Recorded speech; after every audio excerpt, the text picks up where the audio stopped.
इतना सब कुछ सामने आ जाने के बावजूद भी हुकूमत अभी भी कंफर्ट जोन में है सर, अब लीगल ऑप्शंस की तरफ जा रही है, तो अभी भी वाकई गेम चेंज हो सकता है, हुकूमत गेम चेंज कर सकती है, ऐसे ऑप्शंस मौजूद हैं हुकूमत के पास?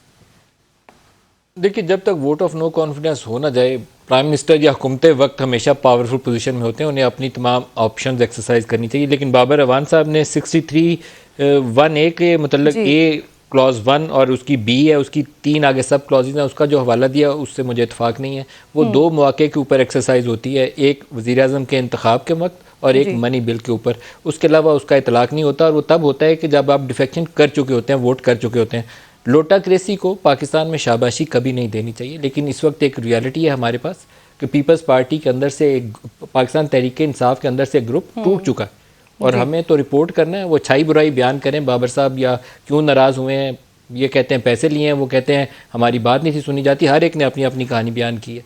तो मामला इस वक्त ऐसे नहीं होने चाहिए जिससे खल्फशार में इजाफा हो जाए। जैसे अभी सिंध में गवर्नर राज की बात की, मेरा नहीं ख्याल है मुनासिब एक्ट होगा। अगर वोट ऑफ नो कॉन्फिडेंस पास होना है तो गवर्नर राज लगा के भी पास हो जाएगा। तो वो चीज़ें करें जो हमारे डेमोक्रेटिक नॉर्म्स के करीब तर हों, अच्छी रवायात के साथ आगे बढ़ें, बुरी रवायात को मत अपनाएं। मैं तो सिर्फ ये मशवरा दे सकता हूँ। आवान साहब, ये इंटीरियर मिनिस्टर, उन्होंने मशवरा दे दिया वज़ीर आज़म साहब को, गवर्नर राज का। हालांकि 2 साल पहले भी ये बड़ी आवाज़ें लगी थी और उसके बाद बड़ा रिएक्शन भी फिर सिंध गवर्नमेंट की तरफ से आया था। आप क्या मशवरा देंगे ऐसी सिचुएशन में जब वज़ीर दाखिला कह रहे हैं कि मैं तो मशवरा देकर आ गया हूँ, अब करना ना करना वज़ीर आज़म का काम है?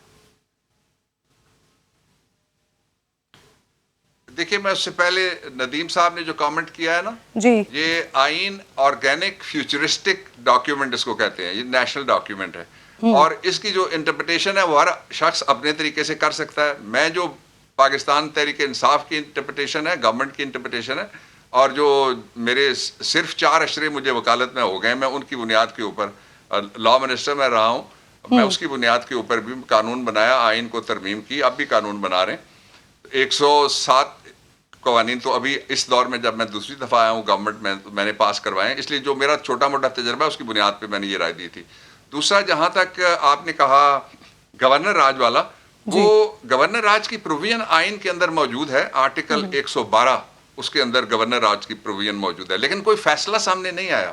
जो शेख साहब हैं वो पाकिस्तान तहरीक इंसाफ की हुकूमत के एक बड़े अहम इत्तेहादी हैं। वोट से फर्क नहीं पड़ता, 1 वोट है या 2 वोट हैं, कितने, क्वालिटी ऑफ वोट और quality of service and commitment. तो उनकी ये पर्सनल ओपिनियन उन्होंने दी है। आज इससे पहले उन्होंने कोई बात सर, आप इसलिए आपका भी पर्सनल ओपिनियन जानना चाह रही हूँ। देखे आए थे, उन्होंने बात दी है। आपका भी ओपिनियन जानना चाह रही हूँ। मेरी जो पर्सनल ओपिनियन है जी, मेरी पर्सनल ओपिनियन 3 है। एक जो ये कि ये वक्त है कि लोग इसको तमाशा बनाने के बजाय इस पे बहुत जोर से इस बात की मुखालफत की जाए कि कोई गैर कानूनी और गैर आईनी काम पाकिस्तान में नहीं होना चाहिए। और गैर आईनी और गैर कानूनी काम शुरू कहां से होता है? जब चमक आती है। शुरू कहां से होता है? जब ताकत आती है। शुरू कहां से होता है? जब पैसा आता है। शुरू कहां से होता है? जब लोगों को पता होता है कि वो गलत हरकत करेंगे। मैं आपको आर्मी चीफ साहब के वीडियो क्लिप की बात बता रहा था, उन्होंने कहा कि पाकिस्तान में कमजोर आदमी जब पकड़ा जाता है उसको तो सजा होती है, और जब पकड़ा जाए तगड़ा तो उस वक्त उन्होंने कहा उस वेले जमहूरियत खतरे च पै जाती है। तो जमहूरियत खतरे में नहीं पैनी चाहिए। ये जो आइन है इसके ऊपर सारे अमल दरामद करें। नदीम साहब का जो पॉइंट है कि आइन के मुताबिक गवर्नमेंट को चलना चाहिए, लेट मी एश्योर यू कि कोई मशवरा आइन और कानून के खिलाफ नहीं दिया जाएगा। कानून और आइन में तब्दीली भी पार्लियामेंट का हक है, और उस पर जो निफाज करना है वो एग्जीक्यूटिव की अथॉरिटी है और एग्जीक्यूटिव का हक है। अभी तक जितना भी शोर हुआ, किरण आप मुझे बता दीजिए, गवर्नमेंट ने कहा कोई गैर कानूनी कौन सा काम किया है? गवर्नमेंट ने, हमारे पास भी लोग आए, मैं आज पहली दफा कह रहा हूं, हमारे पास भी लोग आए। मुझे अभी मैं निकल के आ रहा था, रास्ते में किसी गवर्नमेंट के आदमी, जो पिछली गवर्नमेंट की, उसके आदमी ने मुझे रोका और मैं सड़क पे खड़ा होके गाड़ी से उतर के उनसे मिल के आया।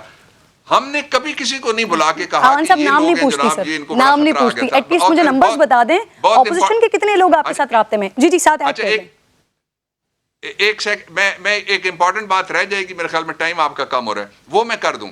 आइन के अंदर लिखा हुआ है कि अगर हमने सिंध में रेंजर्स लगाने हैं बहैसियत फेडरल गवर्नमेंट तो हम सिंध गवर्नमेंट से पूछते हैं। अगर कोई बाहर से अपना प्रोटोकॉल के 1-2 लोग लेके आता है तो वो और बात है।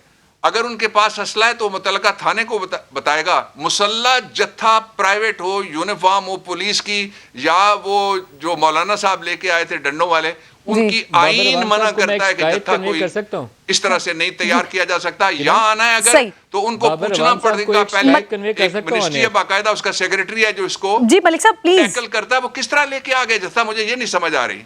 बाबर अवान साहब, मैं इस वक्त लाइव ही बैठा हूँ आपके साथ, तो किरण तो प्रोग्राम कंडक्ट कर रही हैं, लेकिन कुछ मैसेजेस मेरे पास फ़ोन पे आए हैं, मैं आपको कन्वे करूँगा होपफुली कि आप अकॉर्डिंग टू द लॉ इसका रिजॉल्व करा दें कि people's house and in other certain areas समा की ट्रांसमिशन ब्लॉक की गई हैं पिछले 1 घंटे के अंदर।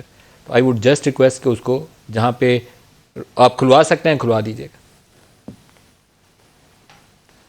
पीपल्स हाउस क्या कहा है आपने? सर समा की कवरेज को मुख्तलिफ इलाकों में समा की कवरेज को बंद किया गया है, उसको ब्लॉक किया गया, ट्रांसमिशन ब्लॉक की गई। I'll speak to the relevant man just now, जो ही मैं कैमरे से हटूंगा। काइंडली क्योंकि हमें अच्छे तरीके से आगे बढ़ना चाहिए। अगर हम कोई चीज़ रिपोर्ट कर रहे हैं तो रिपोर्टिंग हमारा फर्ज है, हम तो अपना काम कर रहे हैं। अवन साहब मुझे ऑपोजिशन के नंबर्स बता दें सर, कितने लोग रब्ता कर रहे हैं आपसे? आप बैलेंसिंग एक्ट ना मुझसे करवाएं।